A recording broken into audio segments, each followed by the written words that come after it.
Élection au Burundi, l'opposition dépose son recours devant la Cour constitutionnelle.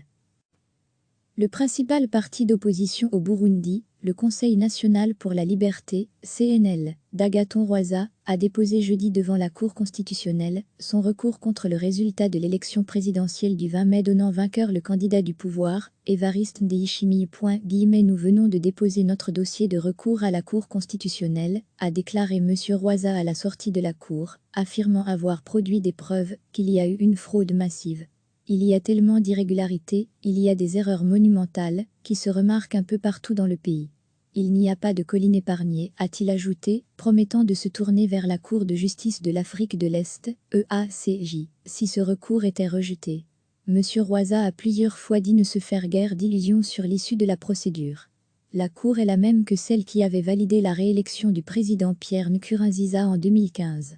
Son président, Charles Ndagijimana, est un ancien Imbonerakure, la ligue de jeunesse du parti au pouvoir, le CNDD-FDD, utilisé depuis 2015 par le régime pour réprimer l'opposition. La Cour constitutionnelle a 8 jours à compter du dépôt du recours pour se prononcer sur sa validité, avant de proclamer les résultats définitifs des élections présidentielles, législatives et communales du 20 mai. Si le recours de l'opposition est rejeté, M. Ndayishimiye sera investi en août pour un mandat de 7 ans renouvelable une fois, à la fin du mandat du président sortant. Le général Ndayishimiye, candidat du CNDD-FDD, a été déclaré lundi vainqueur de la présidentielle par la Commission électorale nationale indépendante, CENI, avec 68,72% des voix, très loin devant M. Rwasa, 24,19%.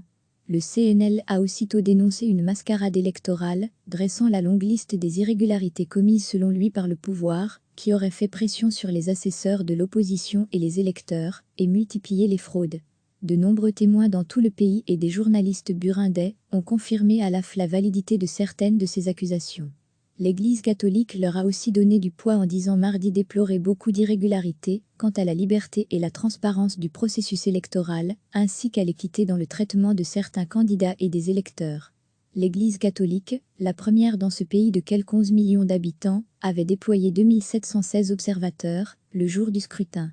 Aucune mission d'observation étrangère n'avait été accréditée par le gouvernement.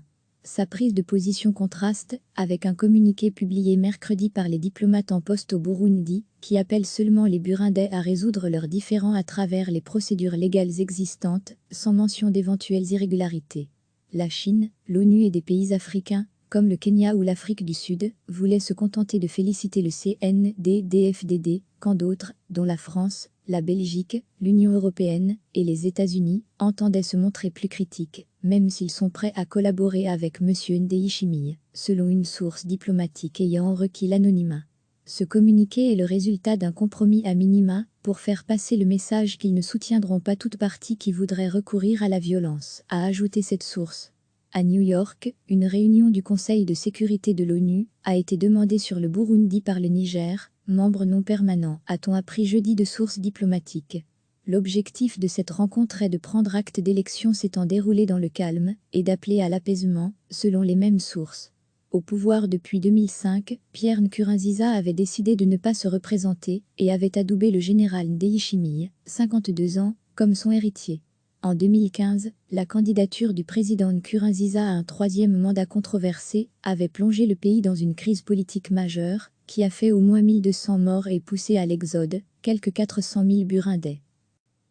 Le principal parti d'opposition au Burundi, le Conseil national pour la liberté, CNL, d'Agathon Rwasa, a déposé jeudi devant la Cour constitutionnelle son recours contre le résultat de l'élection présidentielle du 20 mai donnant vainqueur le candidat du pouvoir, Évariste Ndayishimiye. Nous venons de déposer notre dossier de recours à la Cour constitutionnelle, a déclaré M. Rwasa à la sortie de la Cour, affirmant avoir produit des preuves qu'il y a eu une fraude massive. Il y a tellement d'irrégularités, il y a des erreurs monumentales, qui se remarquent un peu partout dans le pays. Il n'y a pas de colline épargnée, a-t-il ajouté, promettant de se tourner vers la Cour de justice de l'Afrique de l'Est, EACJ, si ce recours était rejeté. M. Rwasa a plusieurs fois dit ne se faire guère d'illusions sur l'issue de la procédure. La Cour est la même que celle qui avait validé la réélection du président Pierre Nkurunziza en 2015. Son président, Charles Ndagijimana, est un ancien Imbonerakure, la ligue de jeunesse du parti au pouvoir, le CNDD-FDD, utilisé depuis 2015 par le régime pour réprimer l'opposition. La Cour constitutionnelle a 8 jours à compter du dépôt du recours pour se prononcer sur sa validité, avant de proclamer les résultats définitifs des élections présidentielles, législatives et communales du 20 mai. Si le recours de l'opposition est rejeté, M. Ndayishimiye sera investi en août pour un mandat de 7 ans renouvelable une fois, à la fin du mandat du président sortant. Le général Ndayishimiye, candidat du CNDD-FDD, a été déclaré lundi vainqueur de la présidentielle par la Commission électorale nationale indépendante, CENI, avec 68,72% des voix, très loin devant M. Rwaza, 24,19%. Le CNL a aussitôt dénoncé une mascarade électorale, dressant la longue liste des irrégularités commises selon lui par le pouvoir, qui aurait fait pression sur les assesseurs de l'opposition et les électeurs, et multiplié les fraudes. De nombreux témoins dans tout le pays et des journalistes burundais ont confirmé à la validité de certaines de ces accusations. L'Église catholique leur a aussi donné du poids en disant mardi déplorer beaucoup d'irrégularités quant à la liberté et la transparence du processus électoral, ainsi qu'à l'équité dans le traitement de certains candidats et des électeurs. L'Église catholique, la première dans ce pays de quelques 11 millions d'habitants, avait déployé 2716 observateurs le jour du scrutin. Aucune mission d'observation étrangère n'avait été accréditée par le gouvernement. Sa prise de position contraste avec un communiqué publié mercredi par les diplomates en poste au Burundi, qui appellent seulement les Burundais à résoudre leurs différends à travers les procédures légales existantes, sans mention d'éventuelles irrégularités. La Chine, l'ONU et des pays africains, comme le Kenya ou l'Afrique du Sud, voulaient se contenter de féliciter le CNDD-FDD, quand d'autres, dont la France, la Belgique, l'Union européenne et les États-Unis, entendaient se montrer plus critiques, même s'ils sont prêts à collaborer avec M. Ndayishimiye, selon une source diplomatique ayant requis l'anonymat. Ce communiqué est le résultat d'un compromis à minima, pour faire passer le message qu'ils ne soutiendront pas toute partie qui voudrait recourir à la violence, a ajouté cette source. À New York, une réunion du Conseil de sécurité de l'ONU a été demandée sur le Burundi par le Niger, membre non permanent, a-t-on appris jeudi de sources diplomatiques. L'objectif de cette rencontre est de prendre acte d'élections s'étant déroulées dans le calme et d'appeler à l'apaisement, selon les mêmes sources.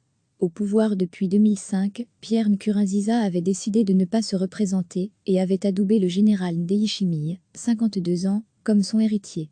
En 2015, la candidature du président Nkurunziza à un 3e mandat controversé avait plongé le pays dans une crise politique majeure, qui a fait au moins 1200 morts et poussé à l'exode, quelques 400 000 Burundais.